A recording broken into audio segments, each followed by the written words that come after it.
మలయాళీ సినీ ఇండస్ట్రీని షేక్ చేసిన justice Hema committee రిపోర్టుపై అగ్రహీరో Mohan Lal ఎట్టకేలకు స్పందించారు. హేమా కమిటీ నివేదికను స్వాగతిస్తున్నామని, లైంగిక వేధింపులకు పాల్పడిన వారికి శిక్ష తప్పదని అన్నారు. మలయాళ సినీ పరిశ్రమను నాశనం చెయ్యొద్దని ఆయన వేడుకున్నారు. దర్యాప్తునకు పూర్తిగా సహకరిస్తామని, అప్పటి వరకు సంయమనం పాటించాలని కోరారు.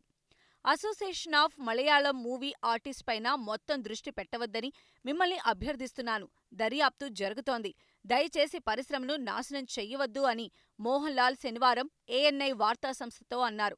మహిళా నటులపైన లైంగిక వేధింపుల ఆరోపణలతో మాలీవుడ్లో కలకలం రేగింది. మూవీ ఆర్టిస్ట్ అసోసియేషన్ కమిటీలోని కొంతమంది సభ్యులపై కూడా లైంగిక వేధింపుల ఆరోపణలు రావడంతో మొత్తం కమిటీని రద్దు చేశారు. మోహన్ లాల్ అధ్యక్ష పదవికి ఈ నెల 27న రాజీనామా చేశారు. హేమా కమిటీ నివేదికను స్వాగతిస్తున్నాం. ఆ నివేదికను విడుదల చేయటం ప్రభుత్వం తీసుకున్న సరైన నిర్ణయం. అన్ని ప్రశ్నలకు అమా సమాధానం చెప్పదు.